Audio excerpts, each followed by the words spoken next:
तो बेच बेच के भैया आपके बाप दादा पुरखों ने क्या बनाया था जो आप बेच रहे हैं? किस हक से बेच रहे हैं आप? देश को कुछ लोगों ने अपने बाप की जागीर समझ रखी है।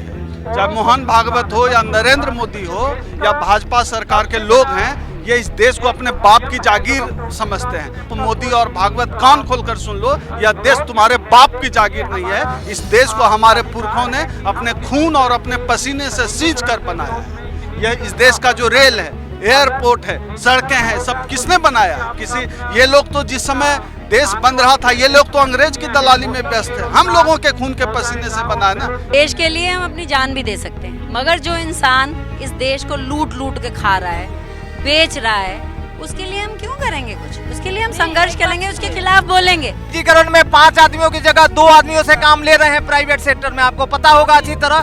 मंदिर मस्जिद लेके के घर पे खाना चलेगा? हाँ, लेडीज लोग को इतना परेशान कर दिया, गैस सिलेंडर महंगा कर दिया, अब बाजार जाओ सब्जी मंडी इतना महंगा कर दिया। गांधी जी ने देश का बंटवारा कर दिया, एक गुजराती देश को बेच देगा। इस वक्त हम लोग जंतर मंतर पर हैं और जंतर मंतर पर आप देख सकते हैं निजीकरण के खिलाफ प्रोटेस्ट चल रहा है। निजीकरण यानी कि सरकारी बैंकों का प्राइवेटाइजेशन, रेलवे का प्राइवेटाइजेशन, सरकारी संपत्तियों को जिस तरह से लीज पे दिया जा रहा है, एयरपोर्ट को लीज पे दिया जा रहा है, उसके खिलाफ यहाँ पे प्रदर्शन हो रहा है। आइए जानते हैं क्या मामला है, कैसे ये सब कुछ हो रहा है। सर, क्यों आप लोग विरोध कर रहे हैं निजीकरण का? नहीं, जो संपत्ति का मुद्रीकरण हो रहा है वो निजीकरण का दूसरा नाम दिया है। इसमें चतुराई है, बेईमानी है। रेल है, पावर ट्रांसमिशन है, टेलीकॉम है, एयरपोर्ट है, बैंक है, सब बेचा जा रहा है। इसमें SC ST OBC की ही नौकरी नहीं जाएगी, बल्कि सवर्णों की जाएगी और देश के पूंजीपतियों का जेब भारी होगी, आम जनता लुटेगी। तो पूरे देशवासियों को इसका विरोध करना चाहिए। तो जो नेशनल मोनेटाइजेशन पाइपलाइन है, एक धोखा है। ये देश को लूटा गया है आम जनता की गाढ़ी कमाई से। एक जो स्ट्रीट वेंडर है, एक मजदूर है, खेतिहन मजदूर है, आम आदमी है, कोई भी वस्तु खरीदता है, कपड़ा खरीदता है, साइकिल खरीदता है या जो उपयोग की वस्तु खरीदता है, उस पर वो टैक्स देता है और वो टैक्स जमा होकर के सरकार के खजाने में जाता है और उसी खजाने से सारा कुछ बना हुआ है।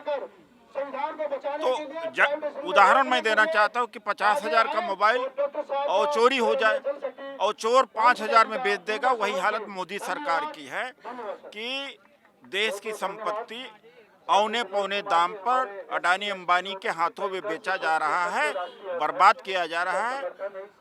अनुसूचित जाति जनजाति परिषद आज यहाँ से ऐलान करता है इसका विरोध का, पूरे देश में इसको विरोध किया जाएगा। आज हजारों की संख्या में आए हुए हैं। इससे रोजगार बढ़ेगा, देश तरक्की करेगा। रोजगार खत्म होगा। कैसे? एक बड़ा पूंजीपति आर्टिफिशियल इंटेलिजेंस से कंट्रोल करेगा मैन्युफैक्चरिंग। अब आर्टिफिशियल इंटेलिजेंस पूरे दुनिया में आ गया है और भारत में भी बड़ी तेजी से आ रहा है। अब डिजिटल आ गया है। अब अमेज़न एक 1/10 मैन पावर पर उतना ही वस्तुएं बेच रहा है। तो ये भी फ्रॉड है, झूठा है। सबकी नौकरी जाएगी, सब बर्बाद हो जाएंगे, बड़े पूंजीपति रह जाएंगे, देश का शोषण होगा, देश खतरे में होगा। इसलिए हम विरोध कर रहे हैं कि देश निजीकरण बंद हो, निजी क्षेत्र में आरक्षण हो और जो मुद्रीकरण है संपत्ति का, यह एक धोखा है। सरकार पहले ही बोल चुकी है कि व्यापार करना सरकार का काम नहीं है, कंपनी चलाना सरकार का काम नहीं, सरकार का काम जनता के लिए काम करना है। चीन, पूरा रूस और पहले सरकार क्या चलाती थी। जब से सरकार की ये नीति आई है तभी से गरीबी बढ़ गई है, महंगाई बढ़ गई है। पहले जब नहीं था तो महंगाई और गरीबी नहीं बढ़ी थी। उदाहरण हमारे सामने है। जब से निजीकरण के रास्ते पर चले हैं 2014 से, तब से ही तो बेरोजगारी ज्यादा बढ़ी है, महंगाई बढ़ा है। तो जब सरकार चलाती थी तो लोगों को नौकरी मिलता था। जब सरकार चलाती थी तो सामाजिक सेवा करते। पूंजीपति मुनाफे के लिए कमाता है, वेलफेयर के लिए काम नहीं करेगा करता ही नहीं। ज्यादा पैसा हो जाएगा तो आने वाली पीढ़ी के लिए वो पैसा कमाएगा, विदेश में ब्लैक मनी क्रिएट करेगा और बैंक कर्ज को से लेकर के लोन नहीं अदा करेगा, चोरी करेगा। ये है निजी क्षेत्र। विरोध कर रहे हैं आप लोग?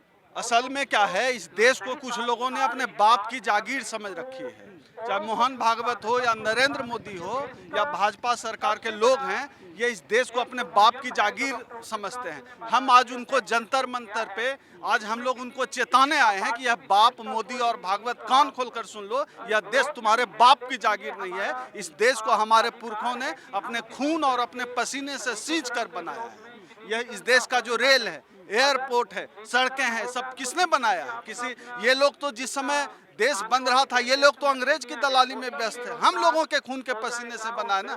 ये लोग कहाँ से समझेंगे? इनकी हालत तो ये है जैसे 1 लाख रुपया का कोई मोबाइल फोन किसी चोर को मिल जाए तो 5,000 में भी बेच के उसको मुनाफा लगता है। इन्होंने आज तक कुछ बनाया नहीं है। और दूसरी बात ये है, इनके लिए निजीकरण बस बहाना है। असली निशाना इनका आरक्षण है। सीधे आरक्षण खत्म करने की घोषणा करेंगे तो पूरे देश में 2 अप्रैल 2018 की तरह देश जाम हो जाएगा, चक्का जाम हो जाएगा।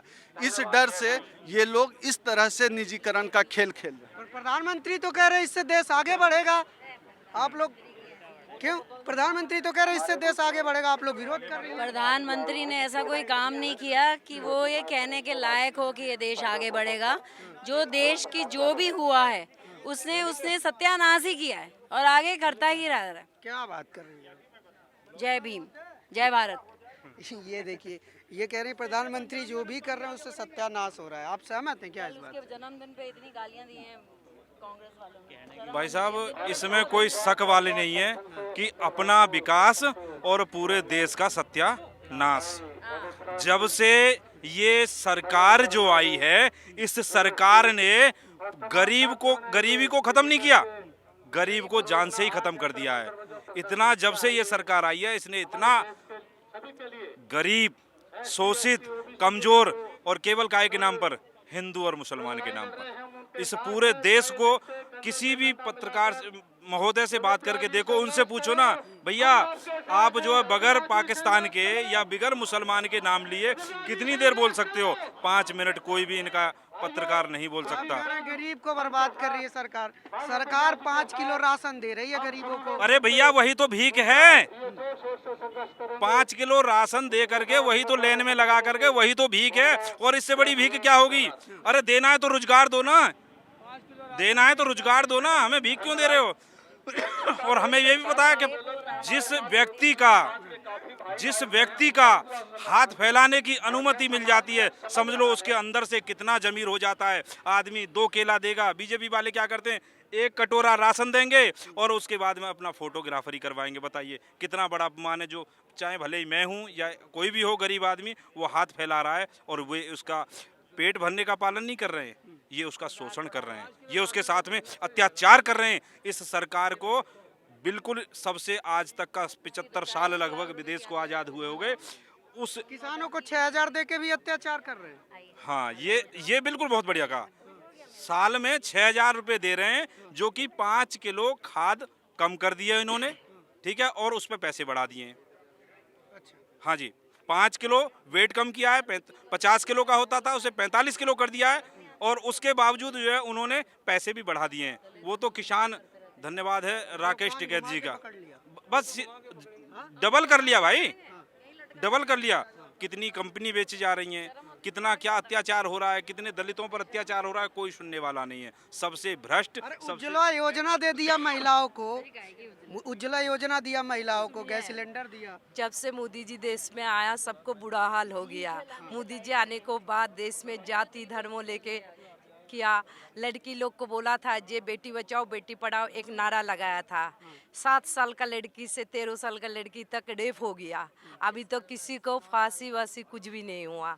तो मोदी जी आने के बाद इतना महंगा सब कुछ चला। गैस सिलेंडर अभी 1000 का ऊपर चला गया। उन्होंने क्या काम कर रहा है बताइए मुझे। हाँ किसान का ऊपर परेशान मंदिर बनवा दिए ना। मंदिर मस्जिद लेके के घर पे खाना चलेगा।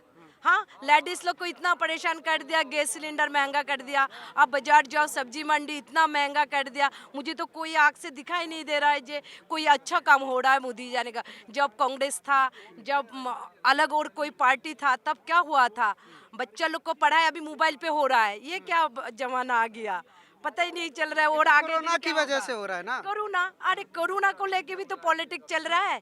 कोरोना कोरोना कोरोना कोरोना, अभी तो कोरोना नहीं है, अभी क्या हो गया, अब कोरोना नहीं है, अब मास्क मत लगाओ, 2000 रुपया फाइन ले लेता है।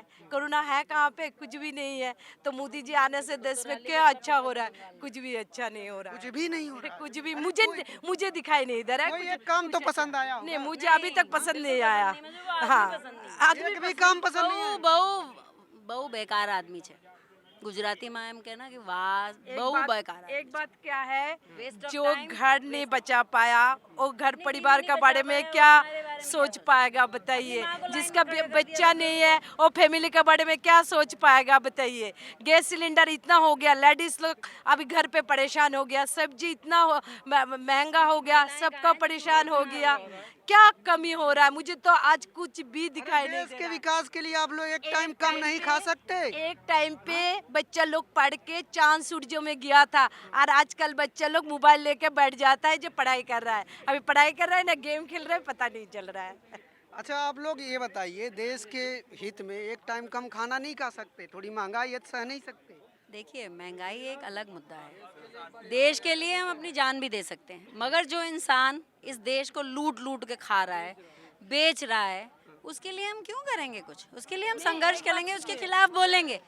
वो सड़कें बंद कर देता है, रोकता है हमें, हमारा मुंह थोड़ा ना रोक लेगा, मुंह में बोलना थोड़ा ना बंद कर देंगे, बोलेंगे। मोदी जी का बस विरोध हम करना। जी नहीं बोलते मोदी के आगे, हम नहीं बोलते जी मोदी के आगे। क्यों?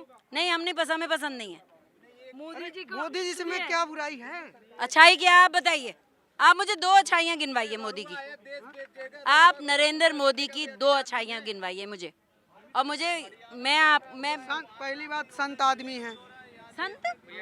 अरे संत के बगल में छुरा लेके घूमते हैं, वो कौन से संत हैं? वो कहाँ के संत हैं? ईमानदार हैं। ओ, इनमें क्या कमी है? राहुल जी में क्या कमी है? जब वो इतना बड़े चौकीदार थे तो वो तो हर चीज को सुरक्षित रखते, वो तो बेच बेच के भैया आपके बाप दादा पुरखों ने क्या बनाया था जो आप बेच रहे हैं? किस हक से बेच रहे हैं आप बोलते हैं इन्होंने कुछ नहीं किया, इन्होंने कुछ नहीं किया, तो फिर ये बेच कहाँ से रहे हैं? कहाँ से? इनके घर से लेके आए थे, ये जहेज में आया था इनके घर में जब शादी हुई थी, जिनसे शादी की उन्हें भी लात मार के छोड़ आए। अजी हम तो सन्यासी बन गए। अजी काहे के सन्यासी बन गए? अगर सन्यासी बन गए जाओ, थैला ले जाओ, यहाँ से चढ़ जाओ किसी टिल्ले पे। मोदी जी को हम लोग रेस्पेक्ट करती हूँ, उन्होंने प्रधानमंत्री है, किंतु उन्होंने जो काम किया देश का लिए उसका ऊपर हम लोग नफरत करती हूँ। Thank you. बताइए आप लोगों को मोदी जी की कोई अच्छाई ही नहीं नजर आ रही है? बताइए आपको नहीं आधा टाइम एक समय भोजन खा सकते हैं, ये शास्त्री जी ने कहा था। देश के किसानों के लिए जय जवान जय की नारा दिया था। शास्त्री जी फटे हुए बनियान पहनते थे, कार भी लिए थे, एक तो लोन से लिए थे ईमानदारी से। ये ईमानदारी है 2-2 करोड़ की सूट बदलता है इसका। देखे हो ये खामुखा का ऐसा प्रधानमंत्री भारत के 1952 से आज तक कोई नहीं आया। खाली हाथी की ये है, दिखाने के दांत अलग है, खाने का अलग है। ये जो निजीकरण कर रहा है, मैं रिटायर अफसर हूँ, मेरे 4 लड़के बेकार पड़े हैं घर में, प्राइवेट में नौकरी नहीं मिलता। हम जिस समय 80 के दशक में लगे थे उस समय नौकरी में कतार लगी थी, लड़के नहीं मिलते थे, जॉब इतनी थी।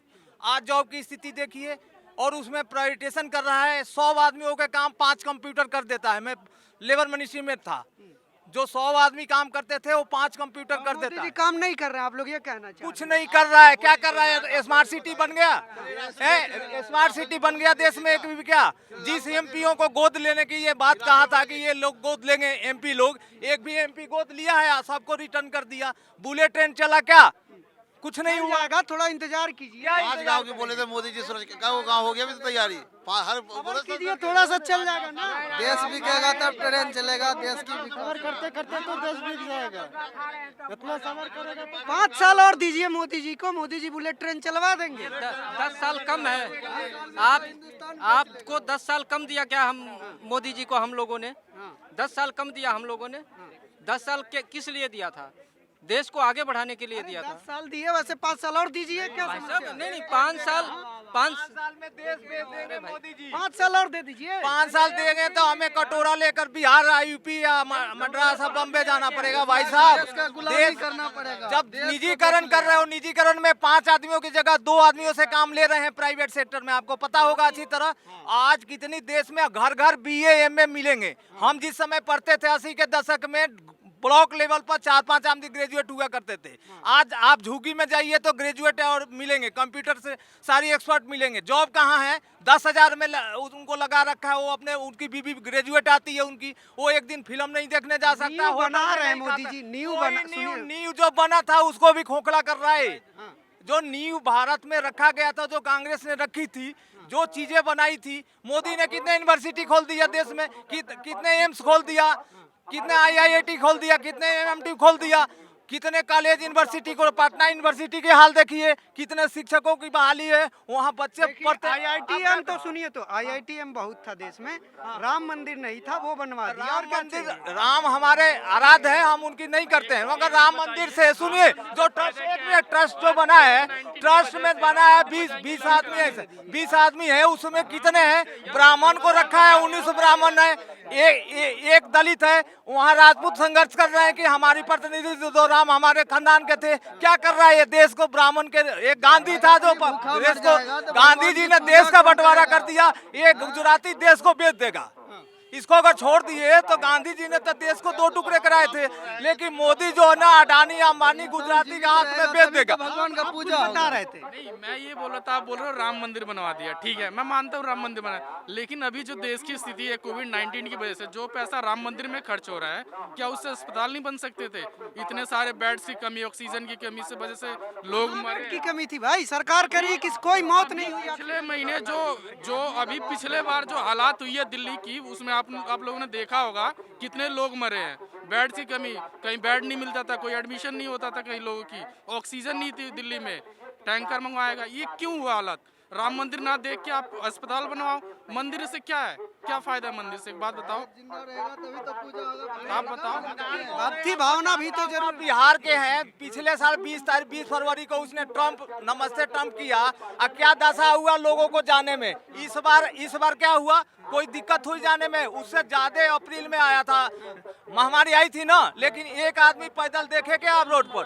तो ये मोदी की कोई प्लानिंग नहीं है, ये 8वीं फेल है, ये झूठ मूठ कहता है कि ग्रेजुएट हूँ, इसके पास प्लानिंग नहीं है, इसके पास टीम नहीं है, IAS की टीम नहीं है। पिछले साल देखे कितने लोग मरे हैं बिहार के, मध्य प्रदेश के। आप बिहार के रहने वाले हो, मैं अच्छी तरह जानता हूँ, शंभू कुमार सिंह के आप टीम से हो, अच्छी पत्रकारिता करते हो। आपका क्या हुआ? जंतर मंतर पर इन्होंने मुल्ले चिल्लाएंगे कहे थे, नारा लगाए थे। ये क्या देशभक्ति है? ये राष्ट्रभक्ति है। राष्ट्र की परिभाषा इनको पता नहीं है, लेकिन चिल्लाते हैं राष्ट्रभक्ति।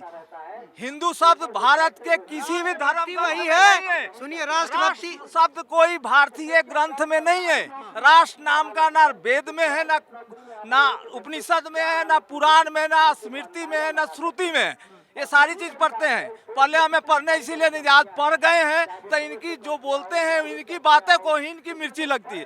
ये राष्ट्रभक्ति नहीं है, ये राष्ट्र को बनाने की बात नहीं है। अब भारत धर्मनिरपेक्ष देश है, तुम हिंदू राष्ट्र कैसे बना रहे हो? हिंदू शब्द तकलीफ है हिंदू राष्ट्र बनने। हिंदू शब्द ही नहीं है, भारतीय की संविधान में नहीं है, न वेद में है, न उपनिषद में है, न पुराण में। हिंदू शब्द, हिंदू का मतलब जानते हैं क्या होता है? चोर, उचक्का होता है। ये फारसी शब्द है। सही में? बिल्कुल, मैं साबित कर दूंगा कि ये फारसी शब्द है, विदेशी शब्द इन्होंने अकड़ाया है। सनातन भी कहा, सनातन धर्म भी बौद्ध धर्म का शब्द है जो पाली में यूज होता था। ये तो सब चुरा कर रखे हैं, ये यूरेशिया के हैं, ये चोटियां रखते हैं। भारत में चोटी की परंपरा नहीं थी। ये आपको पता होगा, जूड़ा बांधते थे ऋषि मुनि। आज किसी और दिशा में चली गई हम चल गई ये राष्ट्रवाद की, ये सारी संघ और हिंदू जितने भी लोग हैं उनकी साजिश है, उन्हीं के तहत निजीकरण हो रहा है और किसी को तकलीफ नहीं है। 3% लोग हैं। कौन? ये ब्राह्मणवाद है और क्या। हमें ब्राह्मणों से नफरत नहीं है। मैं राहुल संकीर्तन का भक्त हूँ। वो बहुत अच्छी साहित्य लिखे हैं। उन्हें त्रिपिटक लिखा और सारी ग्रंथ लिखा है। बोलगा से गंगा लिखा उन्होंने, सरहप्पा का उन्होंने जीवनी लिखा। मैं उनका भक्त हूँ, मैं उनको इज्जत करता हूँ। वो भी ब्राह्मण थे। लेकिन ये ब्राह्मण जो है ना, ब्राह्मण से नफरत नहीं, ब्राह्मणवाद से। उन्होंने देश को बेच रहे हैं, उन्हीं के इशारे पर ये चलते हैं मोदी। ये कहता है तेली है, तेली तमोली नहीं है। ये झूठ मूठ का तेली बना हुआ। ये ओबीसी तो अपने को करवा लिया वहाँ गुजरात में, लेकिन ये जनरल कैटेगरी का है। तो इसलिए हम इसको, चलिए ये बहस किसी और दिशा में जा रही है, लेकिन ये प्रोटेस्ट चल रहा है और निजीकरण के खिलाफ प्रोटेस्ट यहाँ पर चल रहा है। आप लोगों ने देखा देश में कई बार निजीकरण के खिलाफ लगातार प्रोटेस्ट हो रहा है। राहुल गांधी भी निजीकरण के खिलाफ लगातार बोल रहे हैं। एक बार उन्होंने संसद मार्च भी किया था। अब देखने वाली बात होगी कि निजीकरण रुकता है या नहीं, लेकिन फिलहाल सरकार तो निजीकरण की गाड़ी को बहुत ही टॉप स्पीड में भगा रही है। जनता विरोध कर रही है, लेकिन देखने वाली बात होगी अंत में क्या होता है, क्योंकि कहा जाता है अगर अंत भला हुआ तो सब भला। देखते हैं अंत कैसा होता है, वो भला होगा या बुरा। ये सारी बातें हम आपको दिखाएंगे और देश दुनिया की तमाम खबरें हम आपके लिए लाते रहेंगे। ऐसी और बहुत सारी खबरों और अपडेट के लिए आप जुड़े रहिए हमारे साथ और देखते रहिए नेशनल दस्तक। कैमरामैन आशीष के साथ मैं अनमोल प्रीतम, जंतर मंतर, दिल्ली। नेशनल दस्तक की आपसे गुजारिश है कि अगर इसको बचाना चाहते हैं तो नेशनल दस्तक को सब्सक्राइब करने के लिए रेड कलर के सब्सक्राइब बटन को दबाएं, फिर बेल आइकन की घंटी दबाएं। नेशनल दस्तक को बचाने के लिए बहुत जरूरी है कि हर खबर को शेयर करें, लाइक करें, कमेंट जरूर करें।